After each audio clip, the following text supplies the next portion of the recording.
with the Hangover with Cosmos. With Cosmos, I gotta practice. What do you practice? What are you trying to do? British accent? Yeah. Okay. First of all, I just want to start straight away with Federico's comment on any thought to share for Mel Brooks' announcement for Spaceballs 2 in 2027. And yes, I do have a comment on this. I cannot fucking wait. I knew this was coming. I didn't know when it was going to come. And this is a movie I would see in the theaters. Do we know when in 2027? 2027. Just, my only thought is, don't fuck it up. I don't think so. Josh Gad is involved, and I think that he has the acumen chops and comedy and theatrics. I don't think they're gonna fuck this up. To do well. Yeah, I don't think it's gonna be fucked up. I think it's gonna be beautiful, and I'm excited for it. But that said, George Lucas certainly did fuck up Star Wars. Yeah, well, Mel Brooks is not George Lucas. Do not compare the two. Whoa! Let's back this up a second. Welcome to the Hangover, everybody. How did George Lucas fuck up Star Wars here? Because I will remind you that now, 25 years later, the prequels are beloved. So he did sell Disney, which fucks some things up. A bunch of fucking They're loved Gen by Zers, younger millennials who don't know any better. Was it Gen Z? Yeah.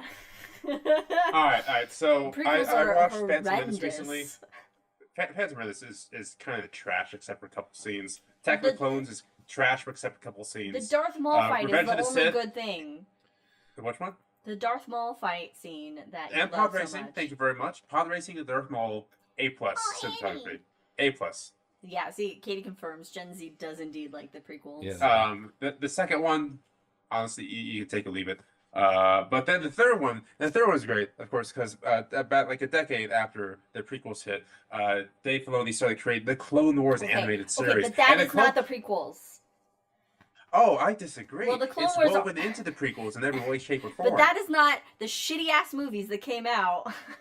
Clone Wars is different. Clone Wars is good. And also not done by George Lucas, Dave Filoni. Who is better than George Lucas. Oh, Anyway. Revenge of the Sith, you know what going into the movie, you knew what they had to do. You knew where you were starting. You knew where they were going. They had to. And that's what we call from Shakespeare as dramatic irony. Oh, Federico has a hot take. Unpopular opinion: understanding Spaceball references is the only reason to see Star Wars. Oh, Federico! But you don't have Spaceballs without Star Wars. Anyway, I just felt like it was just too much to do in Revenge. Yeah, it just fell prey to the whole money making. But I did like it. I enjoyed it. The only thing I could not stand, and I wanted to throw my drink at the screen with, was when Jar Jar. Anytime. No, Revenge of the Sith. This is Revenge. Oh. No Jar Jar. Yeah, when Anakin. Yes. Well, he's Vader now at this point. At the end. He wants to know where Padme is. Where is she? Is she safe? Is she all right? Yeah. I hope that all the time. And basically, she's dead, whatever. And he does this whole Frankenstein. No, that was a bunch of bullshit. So there's another moment that, in my mind, didn't quite ruin a great movie, but made me think, God, why did they add this in at the very end? So one of my favorite movies of all time is Arrival. I again watched this recently on the plane, and watching a movie on the plane is just as good to me as a theater because you're just sucked into it. There's nothing going on in the world. You bought on the plane for 6 hours. It's you and the screen, and you're immersed in it. So anyway, Arrival. If you have not seen Arrival, hundreds of other people. You don't realize that. Theater, except you don't have popcorn. That's the only downfall. You don't have popcorn. Yeah, but you got whiskey at least. Okay. Anyway, so if you've not seen Arrival, pause for a moment. But they say at the very end of it, Jeremy Renner's character was like, "Want to make a baby?" I'm like, no! It ruins the whole thing. Mm-hmm. You know what? Everything does that. I mean, you know what? I like the episodes, what are the most recent ones? 8 through 10? No, 7 through 9. I don't know, whatever the fucking numbers are. What have we talking about? I enjoyed those. Star Wars. But people feel the same way about those ones as they do the fucking prequels. So, I get it. Anyway. My issue with the sequels, the new ones, is there's so much unexplained off screen. How did Palpatine come back? Who are the Knights of Ren? Yeah. Why is this important? Yeah. They had limited time and a lot of money to make. Palpatine comes back. Yeah, he comes back. Palpatine? Spoilers. Oh, I didn't know about this. Okay. I haven't seen it yet. Anyway, we iced caramel latte. No. So in this case, when there's a latte attached to it, I feel it's pronounced caramel. Caramel latte, so caramel latte. Or bear with me, or a dunkel latte. Dunkel latte. If you don't get the reference, check out the episode. Check out the episode time. Okay, so our main episode, we talked about the great, the cantankerous, the ornery, the contemporous, I don't know, no, that's not a word. The punk of astronomy. The punk of astronomy. Fritz Zwicky, one of Mike's all-time favorite astronomers. Not for his attitude necessarily, but also kind of for his attitude because he's very punk, but mainly for his astronomy. I just didn't like the way he would. The way he treated other people was not very good. In fact, punks are pretty good about treating other people really nicely. Punks are really nice. Unless they're Nazis. And respectful. Unless, but any Nazi is a fuck bad off, Nazi. to quote the dead Kennedys. Yeah. So, that's a punk band, by the way. Punks are a lot nicer than metalheads. Well, yeah, I mean, punks tend to be a lot more inclusive now. Yeah, metalheads not so much. Well, I don't know. A lot of them seem to be like conservative and very Republican, which shocks me. And I'm like, why? And I'm like, oh no, it's because anger issues. But the thing is like I will wear a punk shirt going to a metal show. And I will wear a metal show going to a metal show going to a punk show because I feel too much like a poser if I wear a punk shirt because I don't really listen to punk. So I'm like, I can't wear a punk shirt. I don't justify it. What if somebody asks me a question? No, I don't think I've ever gotten any weird looks. But also, it's not like, I'm sorry, but your punk shirts are the best shirts, and you get compliments on them every time we go out anywhere. You get compliments on your shirt, you get compliments on your jacket, you get compliments on your sunglasses. Wherever we were go. At a random ass amusement park, and some guy stops Mike, hey man, I really like your tattoo. Oh, thanks. Yeah. Black flags. Fuck yeah. Yeah. Everywhere we go, at some point, he gets complimented by somebody. Yeah. It's a thing. It's true. It is true. It's so weird. Yeah, and then if I get a compliment, I get extra excited. I'm like, I got complimented. Yeah. And then somebody just comes up and compliments him. I'm like, well, fuck it. There was so we had gone to the hardware store. So Home Depot, yeah. Home Depot. Are we allowed to say that? I don't know. And some lady says something to Liz about. Oh yeah, I was wearing my Cannibal Corpse shirt, of all things. And I got complimented on by this woman who worked in the paint department. So excited. And I was like, and I didn't realize she was talking to me at first because it never happens. And I was like, oh my god, thank you. Yeah. And I go to tell him that, and he's like, yeah, I was just complimented on my sunglasses or some shit. And I was like, bitch. I was with you when you were complimented. You didn't need to tell me you were complimented. You could have just been like, oh, that's wonderful, and then save for later until my high had come down. Oh, somebody complimented me on sunglasses, and then it wouldn't have been as bit of a Okay, so Jack, following up on his caramel latte, it's his version of a drink called a caramel kerplunk that uses chilled caramel sauce that makes a convection current. Oh my god! A convection current to drop the caramel to the bottom of the glass, hence the kerplunk aspect. Jack, why are you making drinks with science? Why are we doing? Of course, Jack is making drinks using science. That's great. So just really quick, going back to the whole compliment stories. Yes. I can think of maybe one time that Mr. Frodo was commented upon. I was walking him past the mother and her child, and the child goes, "It looks like the dog from Lady and the Tramp." The Tramp. Bobby. He does though. He's a small tramp. He is. He's probably bigger than the Tramp, honestly. Was the Tramp? A Tramp was kind of big because it was bigger than the lady was the lady was maybe like a King Charles Cavalier. Sure. And the dog looked like one of those taller Scotty dogs. I bet Fred What? would take him. I wonder if anybody's Googled what breeds were the lady. I'm gonna Google it right now. You guys talk about some. There's things. probably like a scientific paper Talk, on like the dogs of Lady and the talk amongst Tramp. yourselves. So Lady is a Cocker Spaniel, apparently. Oh. Oh man! All right.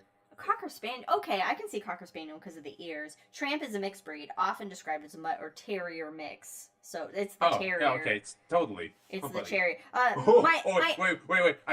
I can't show you this, but he's right behind me, and his leg is slightly up. It's adorable. I just took a picture.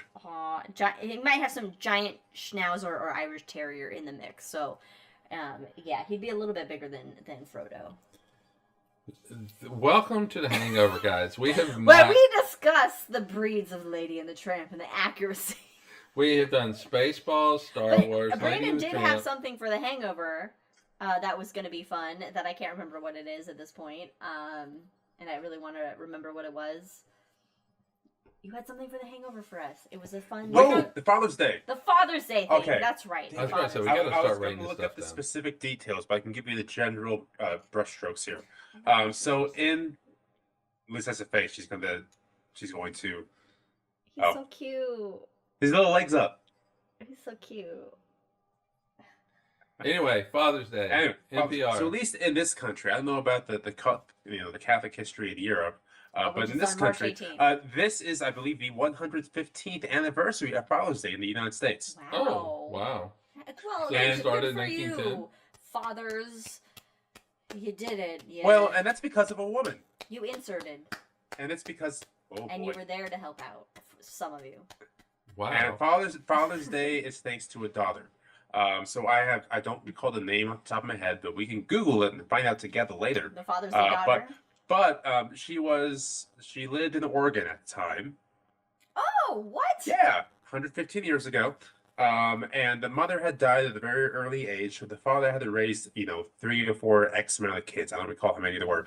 And then they went to like some kind of, I forget what it was. It was like a trial or something where the judge gave so much credence to the mother and how much well the mother did. We should celebrate the mother. But then afterwards, the daughter came up and said, "Hey, Smart Dodd. go. Smart Dodd. Sonora Dodd came by." And she came up to the judge or the representative, whatever it was, and said, "Hey, you know what? I appreciate it." Oh, it was a pastor. A pastor was giving a sermon. That's what it was. Came up to the pastor and said, "Hey, I appreciate what you said about the mothers, but I also think that the dads, and certainly some dads, like hers, for example, deserve all the credit they can get." So the next year, they gave a sermon about the dads, and it slowly grew from there. And in like 2 years later, it became a state holiday. And then like 8 or 10 years, a year after that, it became a federal holiday in Father's Day, or at least federally recognized. So not invented by Hallmark Card Company. No, but taken advantage of by Hallmark Card Company. According to this AI overview, Control Z. Okay, so the first Father's Day was celebrated in Spokane, Washington in 1910. So her father was a Civil War veteran, and she was one of 6 children, and he was a single father. So mom must have died. Oh yeah, her mother died. So Black Lung, yeah, so measles, I don't know, things that don't exist anymore. I haven't done that deep, the Oregon Trail. But yeah, so because her dad was raising them all by himself, she was like, "Hey, wait a minute, I don't have a mom. What about celebrating these guys, these fathers?" And I think it's a worthy thing because fathers deserve recognition because you help out. I would go insane if I had to deal with these animals by myself all the fucking time. When you go out of town, oh my god.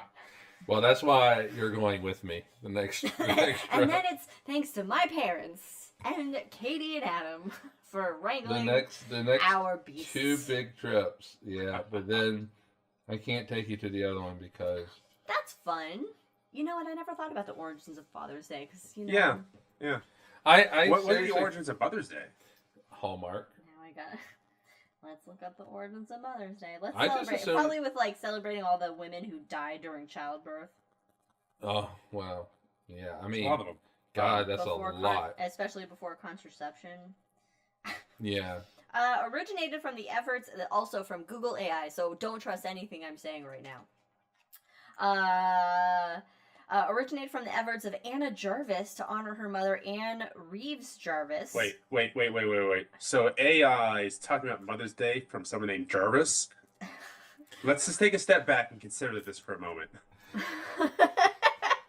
Anne Jarvis was a peace activist who worked to improve public health and organize women groups. After her mother's death in 1905, Anna Jarvis campaigned for National Mother's Day, eventually leading to its official recognition in 1914.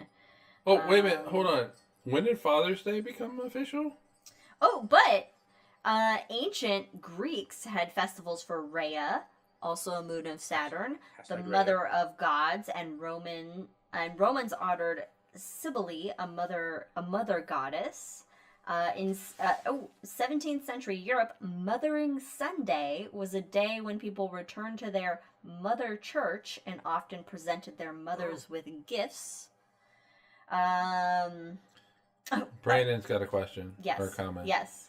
Yes. Well, finish yours up, and then I'll okay. after that. Anna Jarvis organized Mother's Day work days to improve sanitation and health conditions, and later Mother's Friendship Day to reconcile families after the Civil War. Anna Jarvis later regretted the commercialization of Mother's Day as it strayed from her original vision of honoring mothers with heartfelt gestures. So I'm sorry, Mom, if you didn't think the aloe I got you for Mother's Day was not a heartfelt gesture. But it was, and I love you. So if astronomers had a day, A, what would it be called? And B, what would it be celebrating? Ooh, God. The universe. All things astronomers. I mean, astronomers. Astronomers Day. Astronomers Well, run the there's gamut. astronomy weekend, right? Yeah, it's called Astronomy Day. There's a National Astronomy Day. Isn't it worldwide? Is it worldwide? I think it might Like be Earth worldwide. Is Astronomy Day worldwide? I don't Like, know. let's make it like a federal holiday. Like, hey guys, Okay, you're gonna get the Astronomers day Day. off. You're Let's gonna get see. the day off. What would a good Astronomer's Day be? I I mean, it's all relative, honestly. I gotta rip it out. Yeah, that's physics, man. That's physics. You know what? I don't know. Maybe That's like tough. December 25th. Around the winter. Oh! December 25th. Federico got it. Hands down. Oh, December 25th, Newton's birthday. I think actually that's Great really good. minds, Federico. Great minds. That's Although really I went good. with just a little bit like overshadowing Christ thing, and you went with the science approach. I think what we ought to do Mhm. is we have a birthday for Copernicus. He moved the sun. He Yeah. moved the sun. Um, Technically, he he never moved moved the the sun because sun. it's always been in the same fucking place. Well, yeah. No, but that line though, but that's heavy. He moved the sun. I never thought of it that way. He did. Yeah. Where did he move? What? Never mind. He moved the sun. He moved the sun. Kepler Moved the heavens. figured out Mhm. the Keps. planets. Oh, Right, he figured I have out a tangent after this. Kepler figured out the planets. Galileo saw the universe. Mhm. Newton understood But, the universe. you know- and so I think And then William McCarran Herschel drew the universe. yeah, I mean, so what I'm thinking is we celebrate all of their birthdays. So basically, It's just so many birthdays. so Is it like President's exactly. Day when they wrap it all into a single day? But that's No, what the point is. No, we celebrate them all individually. But technically, You know, I could fuck with Galileo, not an astronomer.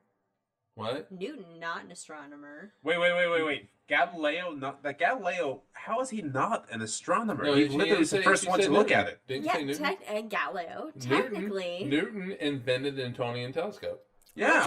What's our definition of astronomer that we want to go for astronomy? Oh, Day? that's actually a really good question. Because if you think about during the scientific revolution, during Galileo, during Newton, you had these people that were mathematicians, they're astronomers, they're in our modern day sense, I feel like it's like they do a whole breadth of the sciences. I can guarantee you there's an actual definition, which I'm sure the kind folks in chat will tell me about. It'll be a But it modern feels like definition.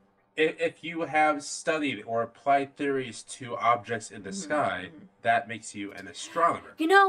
I would say, I would posit, I would contend Yes. that if we were to have an astronomy day or a federal holiday celebrating advances in astronomy and our view of the universe, it's got to be called something cooler rather than Astronomy Day. We got to figure that out. Yeah, okay. But for the time being, I would say it would be on the date that Galileo observed through his telescope, you know, like the moon's orbiting Jupiter or whatever. So January. So basically, January 10th. January 10th, because that is what then help to, you know, get us out of the whole Earth at the center of the solar system thing and allow for, you know, even though more people thought of this at the time, you know, that is what just like was like, we can move on into the scientific revolution. And then all these. Yeah, I like that. You know, the thing is it wasn't like, just a the thought, reason why I was thinking like, you know, a Copernicus Day, a Galileo Day, a Newton Day is because like if you go to New Zealand, they have a scientist on their money. They have the dude who went up Mount Everest on their money. Mm-hmm. They don't have dead presidents on their money. Yeah. And so in New Zealand, they're looking at these are people who contributed to the benefit of the world as a whole. Yeah, and so I feel like, you know, if we have Copernicus Day, you know, an Einstein Day, whatever, you know, Vera Rubin Day, then it just is always in the forefront, and it shows that for our society, our culture, we put knowledge above. Also, Canada has the Canada arm on the ISS and their money.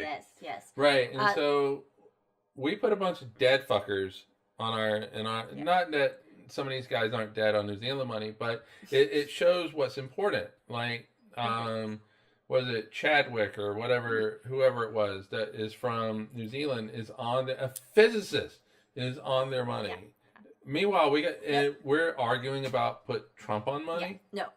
Never. I would never use that money. I'd use money anyway. But I would say the only problem with your ask, though, for federal holidays in this hypothetical scenario is that they're not American, which is a problem because our federal holidays have to be. So, like, maybe like Edwin Hubble, you know. Like if we actually recognize that people outside of the country contributed to our knowledge base. We're American. We don't fucking do that. Only Americans discover the American things and the things we live by. I'm just saying, if we take a holistic look, let's say it's a worldwide holiday. That would be wonderful. This one day. You said federal, so I'm just being realistic. I did say federal. You're correct. I'm being realistic. A federal holiday. Do we have a holiday that's not? What about Christmas? when the ISS launched? No, I do like when Copernicus, the day Copernicus officially published his revolutions. Like that's it. That's the day it should be. I don't know. Copernicus. That's the moment we stepped out of the shadow of Aristotle and expanded our worlds. No, because people have been saying that shit before Copernicus. If you started reading Chasing the Sun. There's many cultures, so that's why I was saying Galileo only for the observational aspect of observational astronomy. To that point, then there are also some cultures that said if you look really close at Saturn, you can see hoax around it. Like you can't see that with your naked you absolutely eyes. Cannot. You absolutely cannot. But some cultures have said that. Yeah, but you needed the observational tool. All right, but here's the thing. Here's the thing, though. If you're setting a federal holiday, 99% of the people are not going to know that January 10th is when Galileo, January 9th or 10th is when Galileo. But that's what the date is for. Yes, but you also want to make it that is more than Galileo. Well, yeah, but it's like a science. Yeah. You know, federal. So it's a specific date because of this moment, but then it celebrates all the accomplishments. Because yes, I would love to celebrate the histories, the dates, the birthdays, but that's unfeasible. So we don't call it Copernicus Day. You don't call it Galileo Day. Oh no! But you do pick a date that whatever. You pick a date. You call it the Big Bang and see what happens. Oh God! Well, that's a good day. The thing is. The thing is, Maybe though, it's just on Vera Rubin's birthday every day.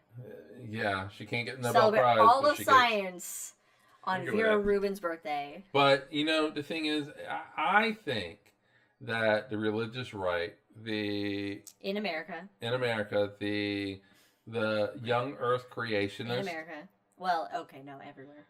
would be all about having a Big Bang holiday, not because they believe it, but because it gives them That's when a God, chance that's every when year God to fucked the bitch universe about into it. existence. Yes. It was the Big Bang. Mm. It was And- God's and- Big Bang. And this is why I believe institutions that have a voice and can contribute to vocalizing thoughts to thousands of people, millions of people a year, should take that platform and explain science communication to individuals. Federico says 13th of March of 1610 was when Galileo published The Starry Messenger, Sidereus. The Lucius. Starry Messenger. That's a good March, name. March. Do we have too many holidays? What holidays do we have in March? Anything? I don't think we have enough holidays. St. Patrick's Day. We don't have enough holidays. We don't have enough. In fact, it That's should not a federal be holiday, though. every day should be a holiday, and just occasionally Every you day. work Every and day. you celebrate like, oh, I get to work Well, today. Italians have it correct. You work a little bit, then you take like a fucking 3-hour ass like nap and lunch and shit, and then you work a little bit more, and then you got dinner and the rest of your evening. Yeah, That is my interpretation of your Italian life, Federico. And then they take like all of August off. I mean, he's gonna take like in a month and a half. Isn't he's that gonna also take, the like, a Germans? They month have off. like a month they can take. They can Yeah. take I a mean, whole fucking month. One of my goals in the next few years is when he has time off to go visit him in his hometown in Italy, because he's shown me pictures. Mhm. It is I'm gorgeous. sure it's gorgeous. Yeah. I desperately want to see that. I'm sure it's and, like, gorgeous. and to hang out with Federico historic. for a couple of days, it'd be But- great. I would Yeah. love that. He's like not too far from the border. Where's he? No, he's up north. Yeah, sure. Yeah. What? Hey, Federico. What? You're not too I have- far. I have what, an idea What of do you town he's border? in. Yeah, we don't need him to disclose his location. I'm not asking him to disclose his Give me the location. latitude and longitude and no. specific time. Excuse I. me. Okay. I got Rib time. I got ribs. It's rip time. Got ribs. All right, go. All right, no, I am just asking what country is near his where he lives. And it's you and me, Mike. Okay. Let's talk for a moment. How great Liz is. Liz is the fucking best. I'm so happy. But when she comes back, we can see like how disappointed we are. Oh, I agree with you a trillion %, even though that's not a thing. Slovenia, that's it. Yeah. I completely agree with you. And I'm very happy with that. But yes, yes, I am. There's some disappointment that is happening right now. So. Wait. Joyce wrote Ulysses in your. Well, I didn't know that. You didn't know that James Joyce wrote. You In didn't know that? Trieste? No, I had a whole fucking 30-page paper on Ulysses, and I didn't know he wrote that. And damn, that's cool. You had a 30-page thing that Yes. you wrote, and About specifically Ulysses. you don't know who wrote it. Oh no, that he wrote it in where Joyce wrote Ulysses. So Trieste. I don't know. I'm saying that wrong. I apologize. Got you. Yes. Oh yeah, I didn't know. Oh no, I love the idea that I wrote the 30-page paper on Ulysses and didn't know who wrote it. I love that idea. But Boltzmann died there as well. That's a good one. Stephen Boltzmann. Okay, so I definitely need to visit you, Federico. Oh Jesus! I would love that. Wow. All right. Yeah, but I don't ever get the invite to go to that little Italian town, and I have Italian in me. I shouldn't do this. Okay, I shouldn't do this, but I'm going. So this is specifically to Federico. When I was in Prague last week, I had what I thought was a very good Italian meal, but I was told you got in an argument with the owner of that restaurant based off of what was Italian food. And I would love to unpack that a little bit and chat and figure out why Okay. I don't know what it was. Okay, hold on. I think that we have to wait for Liz to come back for this. But But Federico will be type up his response and he'll be ready to go. what is Like the food, restaurant? oh my god, he'll know what it is. It was right across the way from hashtag Mama Shelter, and it was one of the places that Brian Why did you frequented. hashtag it? Hashtag. Yeah. Oh, Federico knows. Yes, that's the one. You know exactly what I'm talking about. All right.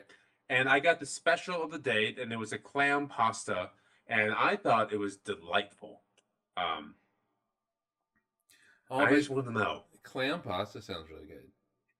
Well, so some of the clams, based off the discussion at the table, like if they're not slightly open, if they're still closed, they're not budding.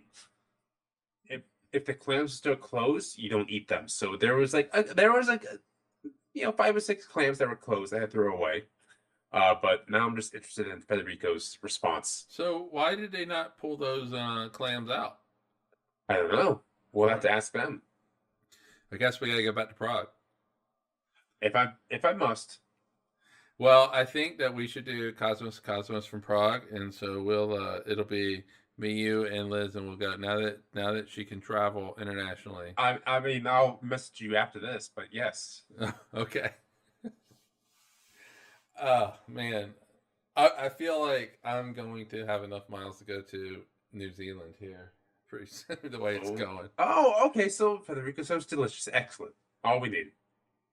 So one of our colleagues had mentioned this and said they blew up into a hill thing. So Oh, so there was no drama. Excellent. That's all we need to know. This isn't here, but I know we're coming up on 2-hour mark, so this was a fantastic episode. I was very happy with it. I loved talking about Zwicky. Yeah, he's. If you had to make a top 5 favorite astronomers, Zwicky would very likely make it. Yeah, I agree. He's just. Yeah. No, so like Newton, for example, was an extraordinarily unique individual. Right, but Liz has a good point. How do you define astronomer, and is Newton an astronomer, or is Newton a physicist, a classical physicist, no pun intended? And this is one thing we did not touch upon in the main episode, is that Fritz Zwicky was, if not the first, one of the first astrophysicists to exist. He combined astronomy and physics together. So you're right in that Newton, he just explained things, but didn't quite meld it together. Right, and so like that would be like if you're going to define Newton as an astronomer, which I don't think he is, by the way. No, maybe one of his listings could be astronomy. Yeah, so then you could say because of black holes or gravitational lensing that Einstein is an astronomer, which I don't think he is. He's a physicist. In fact, no, I would not consider Einstein an astronomer. In fact, whatsoever. Einstein is a classical physicist, just like Newton. He's in the same vein, because even though Einstein wins the Nobel Prize for a quantum physics description of something, he doesn't like quantum physics, and he felt that he could combine. Why is that? What does God not play? He does not play dice. He does, yeah. But not only does God play dice, sometimes he does not know where he threw the dice. And he doesn't fucking win all the time either. He doesn't. So, it's like, yeah. So I think we need to define what an astronomer is, and I know there's probably a definition.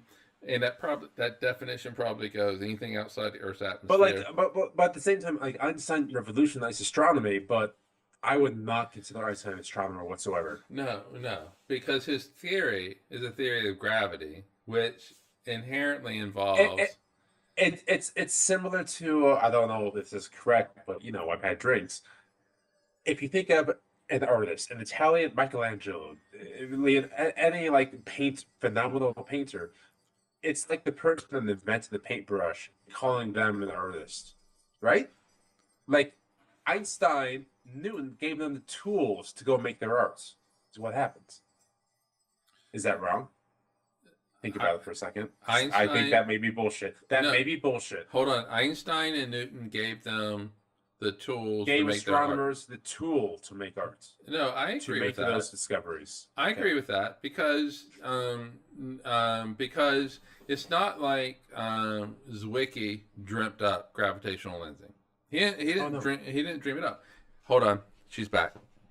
Oh, Liz. Okay, 1 second. All right, so 1 second. Get the headphones on. Get the headphones on. Yes. Get the headphones on. Well, she's getting it on. Hold on. So I got to Liz, finish you this missed thought. a lot. I'm here. It was a one-sided conversation that she heard. So, like,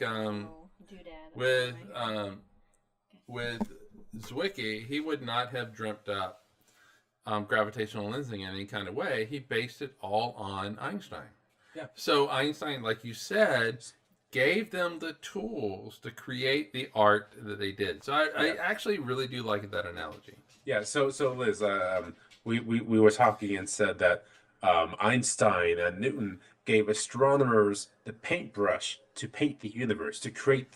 They made the tools to discover the universe. That was So that's where we're at. That was such a. I saw cheese in the chat, and my focus was immediately to what are we not putting cheese on? No cheese on fish. I can agree with that. Okay, I've never okay, heard but about cheese on fish. I do make a really good blueberry cheese salmon, and I'm Dude. going to stick by that. I've never put cheese on that. Your blueberry No, trust salmon? me. Trust. Blueberry salmon. But I added some things I've discovered. Adding some cheese on it was pretty fucking good. Okay, all right. What kind of cheese though? I don't remember. Oh, okay. Is it blue cheese? All right. No. Blue cheese. No. Cappuccino after 11 a.m. Get I the agree. fuck out of here. I agree with that. Get out of Wait a here. minute, what's happening? Federico, no cappuccino after 11 a.m. Americans run on caffeine. I don't know what you're fucking doing. But I would like some spaghetti e vongole. You know what? Spaghetti e vongole. I apologize to all of Italy right now. No, you apologize, Federico. I apologize to you, Federico, but I will not stop. I will not stop. Can't stop, won't stop. Oh, 1 p.m.? Oh, yeah. Oh, well, I mean, we don't have really like, I mean, we get some coffee. Yeah, I but, like, usually I drink one don't- coffee a day, and it's in the morning, so. I don't think I've ever had a cappuccino after 12. I don't Usually think I've ever done that. Technically, I don't you usually get all, have like, cappuccinos jittery and anyway. shit, don't you? Oh, but yeah, caffeine hits me hard. Oh, see, caffeine. So doesn't I know do my a lot limits. to me that I Caffeine, notice. at this point in my life, caffeine just makes me sleepy. I gotta figure something out. Like Then why I do you want to buy all have those I want to fucking have energy dinner. drinks? because it's the hope. It is Try the some hope coffee. that Try this will be some different. coffee. I would love to have a nice Caffeine dinner is caffeine. and have an espresso afterwards and fall asleep like the Italians or the Spaniards. I cannot do that. If I have espresso after dinner, I'm up until God knows when. Really? No, I could sleep. What? I said no. I could. I said really no. I could sleep. All right, so What we got? top 5 astronomers. You said. Oh. Well, all right, how are we defining Oh, astronomy? espresso is okay after dinner. The issue is Yeah, the well, yeah. milkiness. That makes All complete right. sense. All right. Ready. All right. So my guy here is acting up, Frodo. so I'm gonna have to end it soon. All right, so Okay. 2 weeks. I guess this is it, guys. So in 2 weeks, we're going to talk about what's up in July, right? July. Are you kidding me? It is. We're halfway through June. We're halfway through almost the year. Start thinking about Christmas All right, presents, buddy. folks. Thank you. It's coming up. We gotta start thinking about Halloween. You know what? My Christmas coming gift up. to you is a flight to the UK. Okay, that's fine. Hi, buddy. And your Christmas gift to come me. here. Oh, post-protest sushi with the drag queens. Bye, Jack. Wait a minute, what? Tell all the Oh. drag queens we love them. We Yes. don't know them, but we love them. And Happy Oh. Pride. Hi. Happy Pride, Happy Father's Happy Day, Pride. Happy Drag Father's Day. I don't know. Is drag father a thing? Probably not. That doesn't seem like a thing. The drag father. I like that. Drag father. The drag. Ow. Anyway, we will Drag be mother. Oh, Jack. drag mothers. Well, yeah, there's drag mothers. We will be possibly alternating an episode at the end of August. July. Yeah, it's the end of At August. the end of July. I'm sorry, end of July. End of July. End of July. Due to Drag travel king. that we will be on because we will be on assignment for once. Ha ha ha. Yeah. But we will talk about that during our next episode in 2 weeks, High in the Sky for July. Anyway, thanks for joining us, everybody. Celebrate astronomers all day, all the time. You know, hashtag no kings and all that shit in America. Every day is astronomy day, guys. Every day is astronomy day. Look at that face. Cheers. Look at that face. Bye, everybody.